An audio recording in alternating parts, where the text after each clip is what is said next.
ದೇಶದಾದ್ಯಂತ ಯುವಜನತೆ ಅದರಲ್ಲೂ ವಿದ್ಯಾರ್ಥಿ ಸಮುದಾಯ ಆಕ್ರೋಶಕ್ಕೆ ಒಳಗಾಗಿದ್ದಾರೆ. ಯಾರದೇ ಚಿತಾವಣೆ ಇಲ್ಲದಂಗೆ ಸ್ವಯಂ ಘೋಷಿತ ಬಂದ್ ಥರ ಇಡೀ ನಾಡಿನಾದ್ಯಂತ ಹೋರಾಟಗಳು, ಉಪವಾಸ ಸತ್ಯಾಗ್ರಹಗಳು ನಡೀತಾ ಇದ್ದಾವೆ. ಅವ್ರದ್ದು ಒಂದೇ ಉದ್ದೇಶ, ನಮ್ಮ ಕೇಂದ್ರದ ಶಿಕ್ಷಣ ಸಚಿವರಾದಂಥ ಧರ್ಮೇಂದ್ರ ಪ್ರಧಾನ್ ಅವರು ಅಸಮರ್ಥರಾಗಿದ್ದಾರೆ, ದಕ್ಷತೆ ಇಲ್ಲದಲೇ ಕಾರ್ಯನಿರ್ವಹಣೆ ಮಾಡ್ತಿದ್ದಾರೆ. ಅವರು ರಾಜೀನಾಮೆ ಕೊಟ್ಟು ವ್ಯವಸ್ಥಿತವಾಗಿ ಇದನ್ನು ನಡೆಸಲಿ ಅಂಥೇಳಿ ಪರೀಕ್ಷೆ ಆಗಲಿ, ಶಿಕ್ಷಣದ ಸಿಸ್ಟಮ್ ಆಗಲಿ ನಡೆಸಲಿ ಅಂಥೇಳಿ ಆಗ್ರಹ ಮಾಡ್ತಿದ್ದಾರೆ. ನಮ್ಮ ಕಣ್ಮುಂದೆ ನೋಡ್ತಾ ಇದ್ವಿ, 22 ಲಕ್ಷ ಜನ ವಿದ್ಯಾರ್ಥಿಗಳು ನೀಟ್ ಪರೀಕ್ಷೆಯನ್ನು ಬರೆದಿದ್ದರು. ಅವರು ಮುಂದಿನ ಜೀವನವನ್ನು ಕಲ್ಪಿಸ್ಕೋಬೇಕು ಅಂಥೇಳಿ ಅದರಲ್ಲಿ ಫೇಲ್ ಆಯಿತು. ಪರೀಕ್ಷೆ ದೊಡ್ಡದಾದಂಥ ಹಗರಣ ನಡೀತು. ಅದೇ ಥರ SSC ಸ್ಟಾಫ್ ಸೆಲೆಕ್ಷನ್ ಕಮಿಷನ್ ಬಗ್ಗೆ ಆ ಪ್ರಶ್ನೆ ಪತ್ರಿಕೆನೂ ಸಹಿತ ಹೊರಗಡೆ ಬಿಡುಗಡೆ ಆಯಿತು ಪರೀಕ್ಷೆಗಿಂತ ಮುಂಚೆ. ಆಮೇಲೆ ಯೂನಿವರ್ಸಿಟಿಗಳಲ್ಲಿ ಗ್ರ್ಯಾಜುಯೇಷನ್ಗೆ ಅಡ್ಮಿಷನ್ಗೆ ಹೊಸ ಸಿಸ್ಟಮ್ ಮಾಡಿದರು. ಗ್ರ್ಯಾಜುಯೇಷನ್ ಅಡ್ಮಿಷನ್ಗೆ ಅದಕ್ಕೆ ಪ್ರವೇಶ ಬೇಕು ಅಂತೇಳಿ BA, BSc, BComಗೆ ಅದು ದೊಡ್ಡದಾದಂಥ ಹಗರಣ ನಡೀತು. ನಮ್ಮ ಸರಮಾನೆ ನಮ್ಮ ಕಣ್ಣು ಮುಂದೆನೇ ನೋಡ್ತಾ ಇದ್ದೀವಿ. ಬೇರೆ ಬೇರೆ ರಾಜ್ಯಗಳಲ್ಲಿ ಸೆಂಟ್ರಲ್ದು ಯಾವ್ಯಾವ ಇದ್ದಾವೆ ಅವು ಎಲ್ಲದೂ ಪರೀಕ್ಷೆಗಳು ಸರಿಯಾಗಿ ನಡೀತಾ ಇಲ್ಲ. ಇದಕ್ಕೆಲ್ಲ ಮೂಲ ಕಾರಣ ಕೇಂದ್ರದ ಪರೀಕ್ಷಾ ವ್ಯವಸ್ಥೆ, ಅದರ ಉಸ್ತುವಾರಿಯಾದಂಥ ಧರ್ಮೇಂದ್ರ ಪ್ರಧಾನ್ ಅವರು.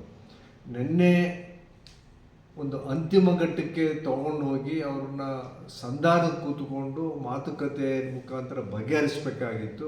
ಆಗದಲೇ ಅಶ್ರುವಾಯು, ಲಾಠಿ ಚಾರ್ಜ್ಗಳು ಮಾಡಿ ಸಾವಿರಾರು ಜನ ವಿದ್ಯಾರ್ಥಿಗಳ ಮೇಲೆ ದಬ್ಬಾಳಿಕೆಯನ್ನು ಮಾಡಿದ್ದಾರೆ.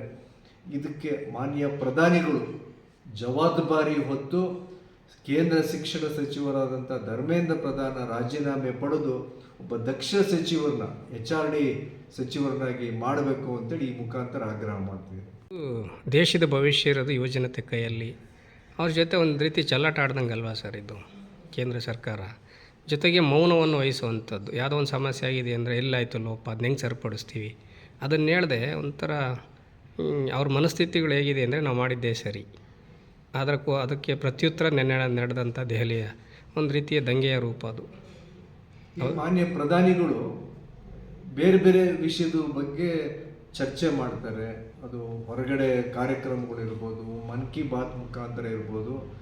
ಎಲ್ಲರೂ ವಿದ್ಯಾರ್ಥಿಗಳು ಕೇಳ್ತಿರೋದು, ಯೂತ್ ಕೇಳ್ತಿರೋದು, ಯಾವಾಗ ನೀವು ಪರೀಕ್ಷಾ ಪೇ ಚರ್ಚೆ ಮಾಡ್ತಿದ್ದೀರಾ ಅಂಥೇಳಿ. ನೀಟ್ ಪರೀಕ್ಷೆ ಆಗಿರ್ಬೋದು, ಸ್ಟಾಫ್ ಸೆಲೆಕ್ಷನ್ ಕಮಿಷನ್ ಇರ್ಬೋದು, ಅಥವಾ ಗ್ರ್ಯಾಜುಯೇಷನ್ ಪರೀಕ್ಷೆಗಳಿರ್ಬೋದು, ಇದ್ರ ಬಗ್ಗೆ ವ್ಯವಸ್ಥಿತವಾಗಿ ನಡೆಸೋದಂಗೆ. ಹಾಗೆ ಅದಕ್ಕೆ ಯಾರ್ದಾದ್ರು ಒಬ್ರದ್ದು ತಲೆದಂಡ ಆಗಲೇಬೇಕಲ್ವ. ಕ್ಲರಿಕಲ್ ಸ್ಟಾಫ್ 4 ಜನನ ಸಸ್ಪೆಂಡ್ ಮಾಡಿದ ತಕ್ಷಣ ಇದಕ್ಕೆ ಉತ್ತರ ಸಿಗೋದಿಲ್ಲ. ಈ ಸಿಸ್ಟಮ್ನ ಪೂರ್ತಿ ಬದಲಾವಣೆ ಮಾಡಿ. ಒಬ್ಬ ಕಾಂಗ್ರೆಸ್ ಪರ್ಸನ್ ಅನ್ನೋದಕ್ಕಿಂತ ಒಬ್ಬ ಜನಸಾಮಾನ್ಯನಾಗಿ ಯೋಚನೆ ಮಾಡಿ, ಭ್ರಷ್ಟಾಚಾರ ಮುಕ್ತ ಪಾರದರ್ಶಕ ಆಡಳಿತ, ಹೀಗೆ ಸಾಕಷ್ಟು ಭರವಸೆಗಳು ಕೊಟ್ಕೊಂಡು ಬಂದಂಥ ಮೋದಿ 3ನೇ ಬಾರಿ ಆಡಳಿತ ಮಾಡ್ತಿರೋವಂಥದ್ದು. ನಿಮಗೇನಾದರೂ ಆಡಳಿತದ ಬಗ್ಗೆ ಒಬ್ಬ ಜನಸಾಮಾನ್ಯನಾಗಿ ಹೇಳೋದಾದರೆ ಸರ್ ತೃಪ್ತಿ ಇದೆಯಾ ಸರ್ ನಿಮಗೆ? ಈಗ ಹಾಗಾಗ್ಲೇ ಪ್ರತಿ ಟರ್ಮು ಎಲೆಕ್ಷನ್ ಆದಾಗ ಸಂಖ್ಯೆಗಳು ಕಡಿಮೆ ಆಗ್ತಿದ್ದಾವೆ. ಈಗ ಅಡ್ಜಸ್ಟ್ಮೆಂಟ್ ಪಾಲಿಟಿಕ್ಸ್ಗೆ ಬೇರೆ ಬೇರೆ ರಾಜ್ಯಗಳ ಪ್ರಾದೇಶಿಕ ಪಕ್ಷಗಳನ್ನ ಹೈಜಾಕ್ ಮಾಡಿಕೊಂಡು ಆ MPಗಳನ್ನ ಇಟ್ಕೊಂಡು ಈಗ ಚೆಲ್ಲಾಟ ಆಡೋದು ಹೊರಟಿರೋದೇ ಮುನ್ಸೂಚನೆ. ನಾವು ಬಲಿಷ್ಠರಾಗಿಲ್ಲ, ಬೇರೆಯವ್ರನ್ನ ವೀಕ್ ಮಾಡಿ ನಮ್ಮ ಪಕ್ಷನ ನಾವು ಸ್ಟ್ರಾಂಗ್ ಮಾಡ್ಕೋಬೇಕು ಅಂತ ಹೊರಟಿರೋದೇ ಮುಂದಿನ ದಿಕ್ಸೂಚಿ. ಮೋದಿ ವರ್ಚಸ್ ಕಳ್ಕೊಳ್ತಿದ್ದಾರೆ ಅಂತೀರಿ? ಹೌದು, ನಿಜವಾಗ್ಲೂ.